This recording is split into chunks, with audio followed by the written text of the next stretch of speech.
ஈஷாவாஸ்ய உபனிஷத்துல 10வது மந்திரம்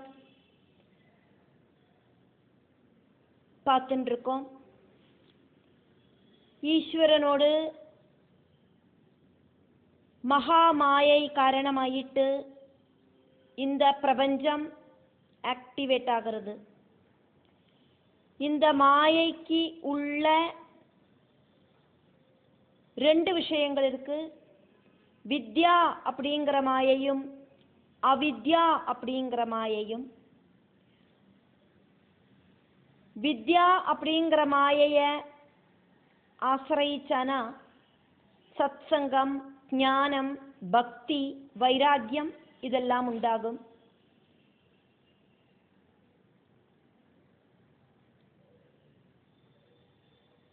அவித்யா மாயை அப்படிங்கிறது பஞ்சபூதங்களும் இந்திரியங்கள் கொண்டு வர விஷயங்களான சப்த ஸ்பர்ஷ ரூபங்களுமாக்கும். இதெல்லாம் காரணமாயிட்டு நமக்கு அந்த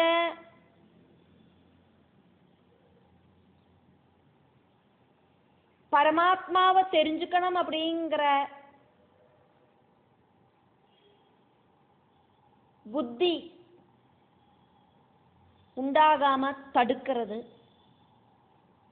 பகவானை நினைக்கிறதுக்கு தோண மாட்டேங்கிறது. இந்த பிரகிருதி விஷயங்களில நம்ம லயிச்சு போறோம்.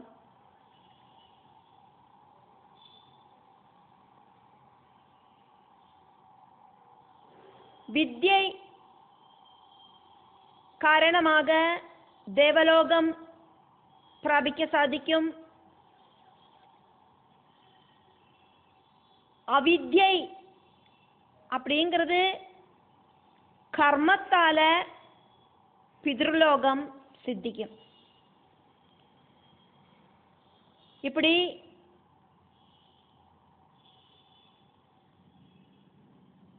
ஸ்ருதியில சொல்லப்பட்டிருக்கு. வித்யா தேவலோகா கர்மணா பித்ருலோகா அப்படின்னு. பகவானோடு மூச்சு காத்தாக்கும் மந்திரங்கள், அந்த மந்திரங்கள் அனுபவப்பட்ட ഋഷികളാക്കും നമുക്ക് ഇതെല്ലാം ഉപദേശിച്ച് തന്നിട്ടുള്ളത്. அந்த ഋഷിகளோட வாக்குகளை ஒரு பிரமாணமாக்கிட்டு வித்யை அப்படிங்கிறதுக்கும் அவித்யை அப்படிங்கிறதுக்கும் இருக்கிற வித்தியாசங்களையாக்கும் நம்ம இங்க பார்க்கிறோம். வித்யோடு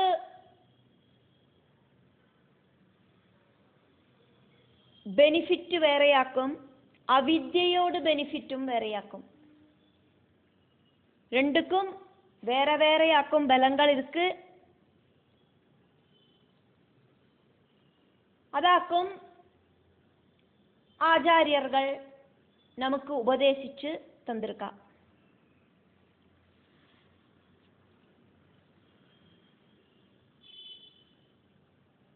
அത്രയുമാக்கும் இந்த 10வது மந்திரத்துல சொல்லப்படுறது. வித்யா வித்யினால இருக்கிற பலன் அப்படிங்கிறது அந்யது ஏவா வேறையாக்கும் அப்படின்னு ஆஹுஹு சொல்லப்படுறது. சொன்னது ஆராக்கும் அப்படின்னு சொல்லப்படுறது தீரானாம் ஞானிகளாக்கும் அப்படி சொல்லதா. விஜசக்ஷிரே நமக்கு நல்லா டீட்டெயில் ஆயிட்டு சொல்லி தந்திருக்கிற இது இப்படி இருக்கிற குரு வசனங்களை, ഋഷിகளோடு வசனங்களை சுஸ்ருமா நம்ம கேள்விப்பட்டிருக்கோம். ஒரு சில ഋഷിகள்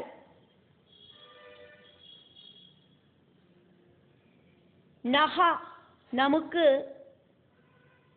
இத சொல்லி தந்திருக்கா. அந்யத் ஏவ ஆஹுஹு அவித்யா, அவித்யினாலேயுள்ள ஃபலம் அப்படிங்கிறது வேறையாக்கும் அப்படின்னு சொல்லி தந்திருக்கா.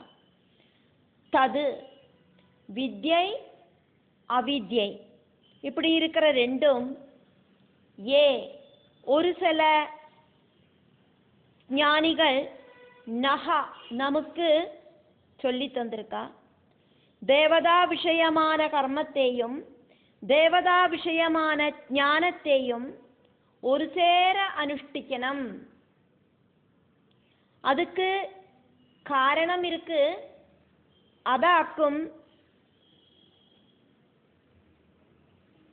சொல்லறது. தனித்தனியே அனுஷ்டிச்சானா அதனோடு பலம் அப்படிங்கிறது வேற வேறையாக்கும். ரெண்டோடும் பலம் அப்படிங்கிறது ஒண்ணுதான் அப்படின்னாக்கா ஏதாவது ஒன்ன அனுஷ்டிச்சா போருமே. ரெண்டோடும் பலம் அப்படிங்கிறது ரெண்டு விதத்துல ஆனதால வைதிக கர்மவும் வைதிக கர்ம ஞானவும் ஒரு சேர அனுஷ்டிக்கணும். செய்யற கர்மத்தை சம்பந்திச்சு நல்ல அறிவு ഉണ്ടാകണം. ആത്മജ്ഞാനത്തെ സംബന്ധിച്ച് ഉള്ള விஷயங்களை தெரிஞ்சுக்கிறதுக்கான கர்மம் செய்யாதக்கு ஞானம் மட்டும் உண்டாயிட்டு எந்த பிரயோஜனமும் இல்லை. அதனால வைதிக கர்மவும் வைதிக கர்ம ஞானவும் ஒரு சேர அனுஷ்டிக்கணும் அப்படின்னு ஆச்சாரியர்கள் நமக்கு சொல்லி தந்திருக்கா. ரிஷி சிரேஷ்டர்கள் நமக்கு சொல்லி தந்திருக்கா. இதி சுஷ்ருமா தீராணாம், ஆச்சாரியர்கள் ஞானிகள் இத நமக்கு சொல்லி தந்ததை நம்ம கேட்டிருக்கோம். பகவான் எங்கெல்லாம் உபதேசம் கொடுக்கிறாரோ அங்கெல்லாம் பூர்வீகர்கள் சொல்லி இப்படி கேட்டிருக்கேன் அப்படின்னு சொல்லிண்டாக்கும் உபதேசிப்பர். பகவான் பகவத்கீதை அர்ஜுனனுக்கு உபதேசிச்சு கொடுக்கிற சமயத்திலையும் இப்படி அடிக்கடி சொல்லுவர். இப்படி சொல்லி நான் கேள்விப்பட்டிருக்கேன் அப்படின்னு.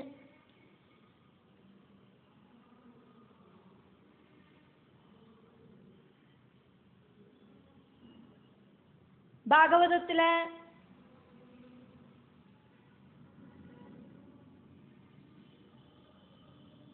பகவத்கீதையில இப்படி எல்லா இடத்துலையும் நம்ம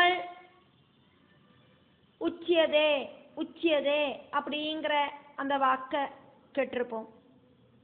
இப்படி சொல்லப்படுறது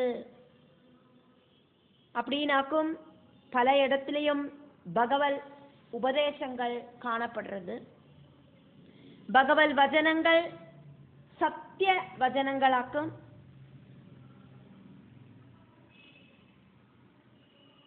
ஒன்ஸ் அப்பான் ஏ டைம் முன்னால ரிஷிகளெல்லாம் சொன்னதாக்கும் சொல்லப்படுறது.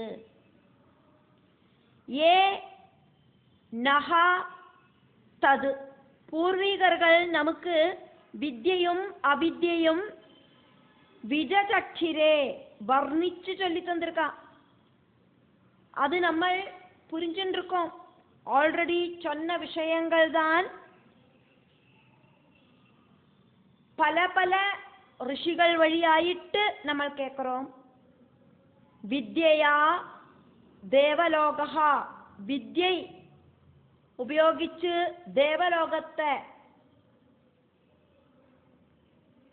പ്രാപിப்போம் அப்படின்னு ஸ்ருதி சொல்றது. கர்மனா பித்ருலோகः, கர்மம் காரணமாயிட்டு பித்ருலோகம் பிராபிக்கும் அப்படின்னு ஸ்ருதி சொல்றது. வைதிக கர்மவும் வைதிக கர்ம ஞானவும் ஒரு சேர அனுஷ்டிச்சானா இந்த அந்தகாரமா இருக்கிற பிரபஞ்சத்திலேந்து சம்சார சக்கரத்திலேந்து நமக்கு ஒரு விடுதல் உண்டாயிட்டு கைவல்ய பதவி கிடைக்கும். கர்மம் மட்டும் செஞ்சானா பிதிர்லோக பிராப்தி கிடைக்கும். மறுபடியும் மறுபடியும் புனரபி ஜனனம் புனரபி மரணம் அப்படிங்கிற ப்ராசஸ்ல நமக்கு வந்து சேருவோம். ஈஸ்வர மாயையால பிரபஞ்சம் ஆக்டிவேட் ஆகிறது. இந்த மாயா பிரபஞ்சத்துல வித்யையும் அவித்யையும் இருக்கு. மாயை 2 டைப்ல இருக்கு, வித்யை அவித்யை அப்படின்னு. வித்யா அப்படிங்கிற மாயைய ஆசிரயிச்சானா சல்சங்கம், ஞானம், பக்தி, வைராக்கியம் இதெல்லாம் நமக்கு உண்டாகும். அவித்யா அப்படிங்கிற மாயையை ஆசிரயிச்சானா பஞ்சபூதங்களும் இந்திரிய அனுபவ விஷயங்களாயிருக்கிற சப்த ஸ்பர்ஷ ரச கந்த ரூபங்களும் நமக்கு அனுபவத்துல உண்டாகும். இந்த அவித்யா அப்படிங்கிற மாயை, இந்த மாயை வித்யையும் அவித்யையும் சேர்ந்ததாக்கும். அப்படி இருக்கிற இந்த மாயை நம்மளை ஈஸ்வர சைதன்யத்தை தெரிஞ்சுக்க விடாம தடுக்கிறது. அதனால இங்க சொல்லப்பட்ட வித்யை அப்படிங்கிறது